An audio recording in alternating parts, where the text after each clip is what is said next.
ओम नमः शिवाय। शुक्राचार्य की मुक्ति। शिवजी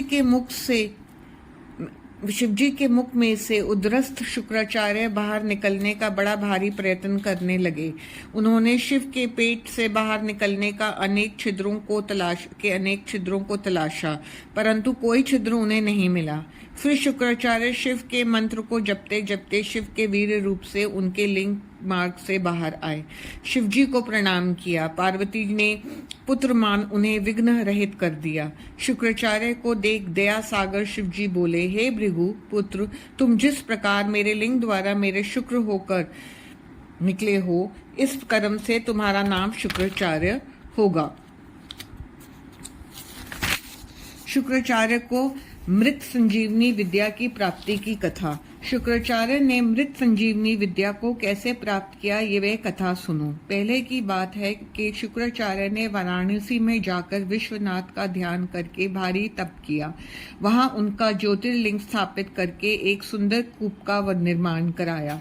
फिर एक द्रोण 32 सेर पंचामृत से शिवजी को 1,00,000 बार स्नान कराया। सुगंधित द्रव्य तथा कमल पत्र पुष्पों से शिव का पूजन किया। शिव सहस्त्र नाम तथा दिव्य स्तोत्रों से शिव का पूजन किया तथा प्रार्थना की। फिर हजारों वर्षों तक अपने चंचल चित्त को शिव अर्पण करके शुद्ध किया। फिर शिव ने प्रकट होकर उन्हें वर मांगने को कहा। शुक्र जी ने पुलकित हो शिव को प्रणाम किया। अंजलि बांधकर शिव जी की स्तुति की तो शिव जी ने वरदान में मृत संजीवनी विद्या दी, जिसके द्वारा तुम मरे हुए प्राणियों को पुनः जीवित कर दोगे। इस सत्येश्वरी विद्या के प्रभाव से तुम जो इच्छा करोगे वह सभी कार्य पूर्ण होंगे। तुम मेरे प्रभाव से सूर्य से भी ऊपर विलंब तारा बनकर चमकोगे। तुम्हारे उदय होने पर सभी विवाहादि मांगलिक कार्य होंगे। इस प्रकार वर देकर शिवजी उस पार्थिव लिंग में ही लय हो गए। इस प्रकार शिवजी ने से शुक्र जी को मृत संजीवनी विद्या मिली थी। बाणासुर आख्यान। शिवजी बोले, हे सर्वज्ञ सनत कुमार जी, आपने शिवानुग्रह की ये बड़ी ही सुंदर कथा सुनाई। अब बाणासुर को गानपत्य पद की प्राप्ति की पावन कथा सुनाएं। यह सुनकर सनत कुमार जी बोले, मरीचि के पुत्र कश्यप जी हुए। उनके दक्ष की 13 कन्याएं पत्नी थीं। उनमें बड़ी जो दिति थी उसके दैत्य उत्पन्न हुए। शेष पत्नियों के देवताओं की उत्पत्ति हुई। दिति के हिरण्यकश्यपु और हिरण्याक्ष 2 महाबली राक्षस उत्पन्न हुए। उनमें बड़े हिरण्यकश्यप के अनुलाद, सहलाद तथा प्रहलाद 4 पुत्र हुए। इनमें छोटा पुत्र प्रहलाद के बड़ा ही जितेंद्रिय और विष्णु भक्त विरोचन हुआ, जिसने अपना सर काटकर दान में इंद्र को दे दिया था। उसका पुत्र बलि भी बड़ा ही दानी था। उसने वामन भगवान को सारी पृथ्वी दान में दे दी थी। उसका पुत्र महादानी शंकर का भक्त बाणासुर हुआ। उसने तीनों लोगों को जीतकर शोणित नाम की नगरी बसाई। एक समय उस दैत्य ने वाद्य द्वारा शंकर जी को तांडव नृत्य से प्रसन्न किया था। शंकर जी ने दया दृष्टि की, वरदान मांगने को कहा। उसने भक्ति पूर्वक प्रणाम करके गणों के साथ उनके अपने पास ही निवास मांगा। भक्त वत्सल शिव उसके पास ही गणों सहित निवास करने लगे।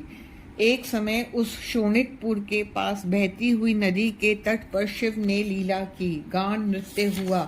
सभी देवता अप्सराएं आए। फिर जल क्रीड़ा प्रारंभ हुई तो शिव ने पार्वती को कैलाश से बुलाया। तब अप्सराओं ने विचार किया कि जब तक पार्वती जी नहीं आती तब तक कोई भी स्त्री यदि शिव के साथ जल क्रीड़ा करेगी तो शिव जी उसे सर्वोत्तम संतरी का पद देंगे। यह विचार कर बाणासुर की पुत्री उषा ने शिव का स्पर्श करने के लिए पार्वती जी का रूप बनाया। तब तक पार्वती जी वहां आ गईं। उन्होंने बाणासुर की पुत्री उषा का भाव जान लिया। तब गिरिजा उषा से बोली, अरे तुमने मेरा स्वरूप क्यों बनाया? अच्छा तो तू इसी कार्तिक मास में ही ऋतु वाली हो जाएगी और वैशाख शुक्ला द्वादशी को अर्धरात्रि को तुझे सोती हुई के साथ कोई पुरुष भोग करेगा, फिर तू उसी की पत्नी होगी। यह कहकर पार्वती जी शिव के साथ जल क्रीड़ा में तत्पर हुई। फिर वे दोनों अंतर ध्यान हो गए। उषा का चरित्र। एक समय बाणासुर ने शिव को प्रसन्न किया। उसने शिवजी से कहा, प्रभु आपने मुझे तो ये 1000 भुजाएं दी हैं, इनसे मुझे क्या लाभ? बिना युद्ध के इनका मुझे क्या उपयोग? मैंने यम, कुबेर, इंद्र सभी को जीत लिया, आपको छोड़ सभी देवता जीत लिए हैं। अब आप भी मुझसे युद्ध करिए। उस समय मेरी भुजाएं शत्रुओं के शस्त्रों से जर्जित होकर पृथ्वी पर गिरेंगी, जिससे मेरे मनोरथ पूर्ण होंगे। यह सुनकर शंकर जी क्रुद्ध होकर उससे बोले, अरे अहंकारी, तुझे धिक्कार है। भक्तवर बलि के कुल में पैदा होकर तुझे ये उचित नहीं है। तू शीघ्र ही अपने अहम की शांति पाएगा। किसी बलवान से अकस्मात तेरा युद्ध होगा और तेरी ये पर्वताकार भुजाएं कट कट कर पृथ्वी पर गिर पड़ेंगी। जब तेरी स्थापित शास्त्रशाला में उत्पात होगा, तब जानना कि तेरा दुष्कर समय निकट है।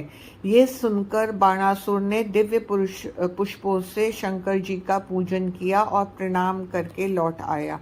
एक समय बाणासुर अपनी ध्वजा को देखकर प्रसन्न हुआ और सोचने लगा कि ऐसा कौन पराक्रमी है जो मुझसे युद्ध करेगा। उसी समय काल वहां आ पहुंचा। बाणासुर की पुत्री वहां सुंदर वेश में खड़ी थी। वैशाख का महीना था। वह रात्रि में विष्णु का पूजन करती थी। रात्रि को वह गुप्त अंतपुर में सो रही थी। तब मायावश कृष्ण का पुत्र उसके साथ जबरदस्ती संभोग कर पुनः द्वारका लौट गया। तब अपने को दूषित जान सखियों से अपने शरीर त्याग की बात करने लगी। इस प्रकार कुष्मांड की पुत्री चित्रलेखा ने उषा को पूर्व का वृत्तांत सुनाया।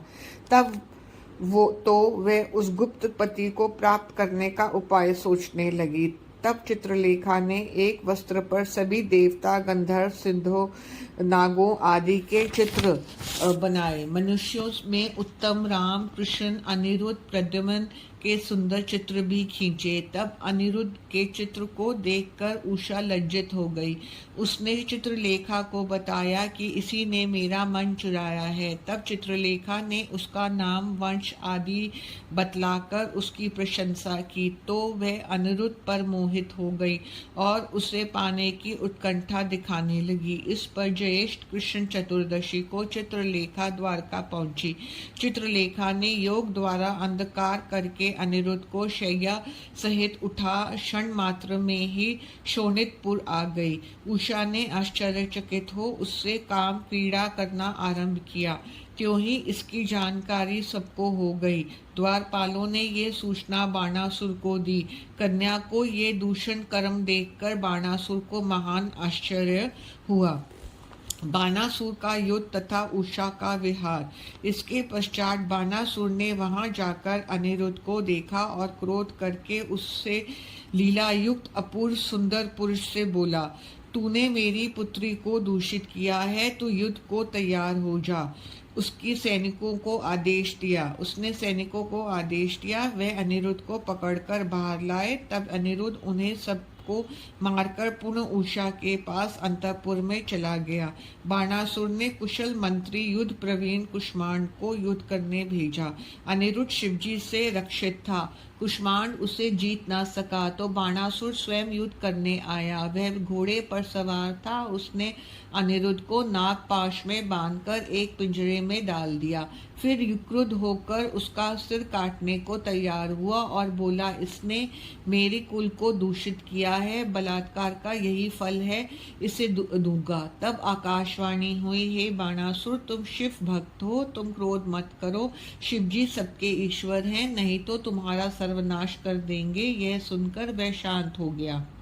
रात्रि में अनिरुद्ध ने दुर्गा की वंदना की। उन्होंने प्रकट होकर उसका पिंजरा काट डाला।